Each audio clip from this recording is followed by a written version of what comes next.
Hello नमस्कार मंडळी, एका नवीन व्हिडिओमध्ये आपल्या सर्वांचं मनापासून स्वागत आहे। तर हा व्हिडिओ असणार आहे बाळाच्या बारशाचा।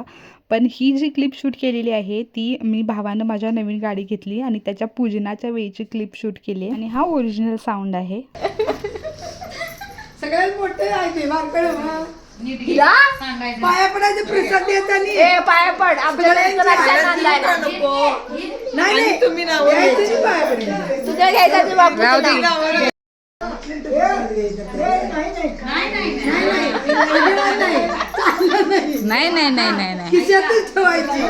तर आता बाळाच्या बारशासाठी तांदूळ निवडायचं चालू आहे, म्हणजे जेवणासाठी। ह्या सगळ्या माझ्या काक्या वगैरे आहेत, सगळीजण एकत्र मिळून छानपैकी तांदूळ वगैरे निवडत आहेत आदल्या दिवशी।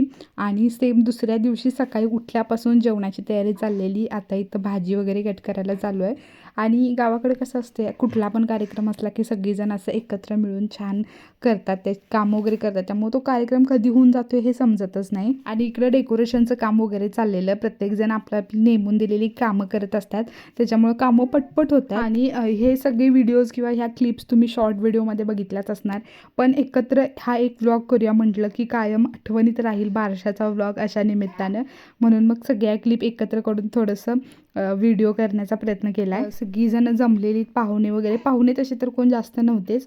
आणि मी माझा आवरसपर्यंत बाळाच्या पप्पांनी बाळाला रेडी केलेलं आणि बाकी पण सगळीजण तयार होत होती। आणि इकडं डेकोरेशन वगैरे सगळं ऑल डन झालेलं। आणि आता बारशाची म्हणजे वेट होता की त्या वेळेची पाहुणे वगैरे आलेले। तसं तर आम्ही कोण जास्त पाहुणे सांगितलेच नव्हते, फक्त माझ्या नंदूबाई आणि आमचे मामा मामी एवढेच होते। आणि बाकी कसं एकाला सांगितलं की दुसऱ्याला राग येणार म्हणून कुणाला जास्त सांगितलेलंच नव्हतं। काय असेल ते घरातले सगळे लोक आणि मग गल्लीतले वगैरे सगळ्यांसाठी जेवण होतं, पूर्ण गल्लीला जेवण होतं। आणि इथं तेच सगळं जेवणाची वगैरे तयारी चाललेली, सगळं जेवण तयार झालेलं। आणि त्याच्यानंतर मग पाळणा पुजायची वगैरे तयारी चाललेली, सगळीजण जमलेलीत। आता फक्त बारशाच्या वेळेची आतुरता होती। आणि नाव ठेवायच्या अगोदर सगळ्यात पहिला तर पाळण्याचं पूजन केले जाते, आणि तेच इथं करते आमची श्रद्धा। दीपाताईंनी वगैरे म्हणजे सगळ्यांनीच पाळण्याला हळदी कुंकू लावून पूजन करून घेतलं। आणि ह्या बारशाच्या कार्यक्रमाला मोस्ट ऑफ सगळी लेडीज असतात, जेंट्स क्वचितच असतात, ते पण जी कोण जवळचे असतात तेवढेच जेंट्स असतात। आणि आम्ही घरच्या घरीच हा बारशाचा कार्यक्रम ठेवलेला, छानपैकी डेकोरेशन वगैरे केलेलं। आणि त्याच्यानंतर मग बाळाची एंट्री झाली, आणि एंट्री झाल्यानंतर बाळ एकदम छान शांत होतं, त्यामुळं मग फोटोग्राफरनी पहिल्यांदा फोटोज वगैरे काढले।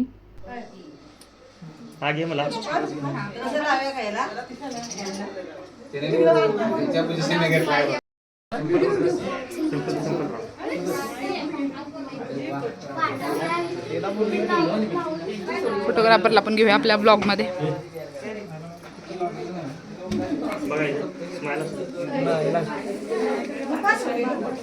एक मिनिट स्माइल घ्या।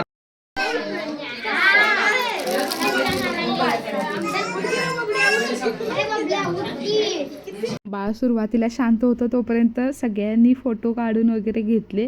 आणि त्याच्यानंतर मग बाळाच्या आईची ओटी भरली जाते। आणि आता इथं आमच्या मामी ओटी भरायला लागल्यात। आणि त्याच्यानंतर जमलेल्या सगळ्या बायकांनी माझी ओटी भरून घेतली। आणि त्याच्यानंतर बाळासाठी आणलेले काय जे गिफ्ट्स होते ते पण दिले। आणि मग त्याच्यानंतर बाळाच्या आजीनं बाळासाठी जे गिफ्ट आणलेलं ते दिलं। तसं तर ते आमच्या पूर्ण सगळ्या फॅमिलीकडून आहे, प्रत्येकानं त्याच्यामध्ये इंडिव्हिज्युअल कॉन्ट्रीब्युशन दिलंय। बाळाचे मोठे बाबा, मम्मी, आजी आणि आम्ही दोघांनी। तर गिफ्टमध्ये आम्ही 1.5 तोळ्याची सोन्याचे चेन केलेत। असं तर सोन्याचे भाव आता खूप जास्त महाग झालेत, पण बारशाच्या वेळी हे दिलेलं गिफ्ट म्हणजे एक चांगली मेमरी असते, लाईफ टाईम मेमरी राहते।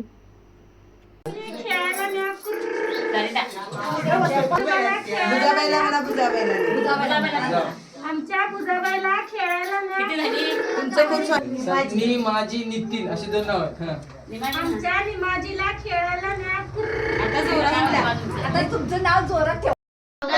जो बाळा जो जो रे जो बाळ शिवाजी पहिल्या अवतारी, जो बाळा जो जो रे जो दुसऱ्या दिवशी चला मंदिरी आले तानाजी मामा शेलार, आले तानाजी मामा शेलार, असे शिवाजीला शोभे सरदार, जो बाळा जो जो रे जो असे शिवाजीला शोभे सरदार, जो बाळा जो जो रे जो पाचव्या दिवशी पाचवी केली धन्य अंबिका, जो बाळा जो जो रे जो हात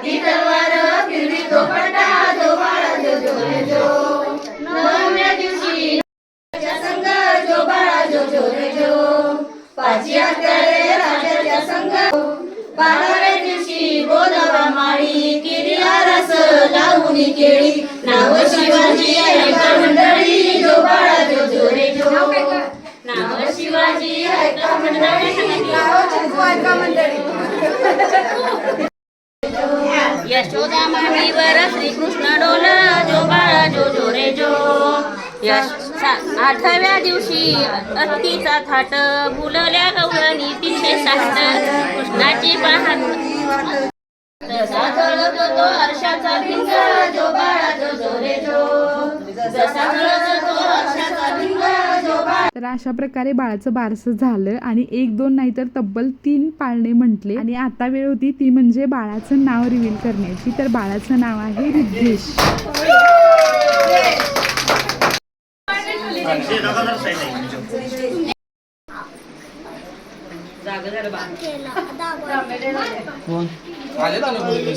रियांचं नाव मी ठेवलेलं आणि ह्या बाळाचं नाव बाळाचे पप्पा ठेवणार असं ठरलेलं. त्याच्यामुळे हे नाव पूर्णपणे बाळाच्या पप्पांच्या चॉईसचं आहे. त्याच्यानंतर मग घुगऱ्या वगैरे वाटायचा कार्यक्रम झाला आणि पाहुण्यांना वगैरे जेवायला वाढायच्या अगोदर पाळण्याला नैवेद्य दाखवायची पद्धत असते. त्यामुळं माझ्या भावाने इथं पाळण्याला नैवेद्य वगैरे दाखवून घेतला. आणि बाळाचं नाव रिद्धेश तुम्हाला कसं वाटलं हे सांगा आम्हाला नक्कीच.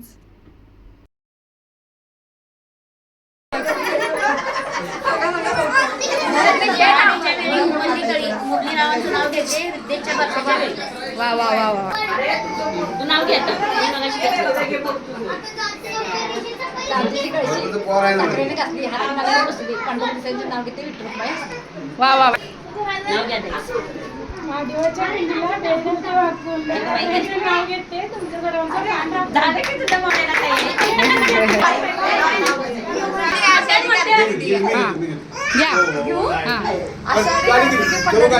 अमरजितरावांचं नाव ते रामकृष्ण हरी.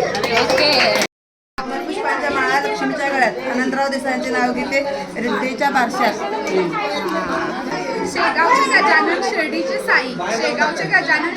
साई उत्तमरावांचं नाव घेते रियांश आणि रिद्धेशची आई. अशा प्रकारे उखाणे वगैरे झाले. 4 कोपऱ्यात 4 काहीतरी ठेवलेलं असते पाळण्याच्या आणि ते देताना उखाणं घेण्याची पद्धत असते. तर ते उखाणं घेतले आणि आईबाबांनी तिन्ही नातवांच्या सोबत छानपैकी एक फोटो काढला. त्याच्यानंतर मग उरलेले सगळ्यांचे फोटो वगैरे झाले आणि मग आम्ही थोडेसे व्हिडिओ वगैरे शूट केले. ही साडी मला कोलॅबरेशनसाठी आलेली, मग त्याच्यासाठी थोडेसं व्हिडिओज वगैरे क्लिप थोड्याफार शूट केल्या. त्यानंतर डेकोरेशन वगैरे सगळं काढलेलं, फक्त बॅकड्रॉप होता. त्याच्यामुळे त्याच्या समोर आम्ही श्रद्धा आणि मी थोडेसे फोटोज आणि व्हिडिओज वगैरे केले. तसं तर मला खूप सारे व्हिडिओज करायचे होते पण भावानं माझ्या पटापट सगळं डेकोरेशन काढून ठेवलं. त्याच्यामुळे माणसांना जेवायला वाढायचं होतं. ॲक्च्युली त्याचं पण बरोबरच होतं. त्यामुळं मग राहिले थोडेफार रील शूट करायचे आणि मग मी थोडं व्हिडिओ शूट करत होते आणि तिकडून येऊन रियांसचं हे प्रकार चाललेला. तर मस्त वाटलं. छान प्रकारे झालं बाळाचं बारसं आणि हे मोठ्या बाळाचं प्रेम. आणि ॲक्च्युली आता मोठे व्लॉग शूट करायचे आणि एडिट करायची सवय राहिलेली नाही. त्याच्यामुळं थोडंसं गोंधळायला असं मला व्हायला लागले, काय व्हॉईसवर द्यायचा, काय शूट करायचं, काय एडिट करायचं. तर दुपारच्या वेळी बारसं झालं आणि संध्याकाळच्या वेळी ही सगळी मंडळी जेवायला आलेलीत. आणि गावाकडं मोस्ट ऑफ कुठला पण कार्यक्रम असला तर संध्याकाळी सगळी जेवायला येतात. अशा खूप साऱ्या पंक्ती बसल्या उठल्या पण शूट करणं काही जमलेलं नव्हतं. तर लास्टला थोडंसं हे शूट रुद्रने घेतले, त्यामुळं म्हटलं की ॲड करूया, तेवढीच एक आठवण राहील छान. आणि हा सिनेमॅटिक व्हिडिओ आहे जो तुमच्यासोबत शेअर करते. ह्याचं म्युझिक काढले कारण की यूट्यूबला कॉपीराईट येईल म्हणून, पण म्हटलं ह्या व्लॉगमध्ये हा व्हिडिओ असा सेव्ह राहील. त्यामुळं मग छान वाटतंय थोडंसं. याच्या पुढचा व्हिडिओ पण तुम्ही बघा, मी ह्याला म्युझिक लावते.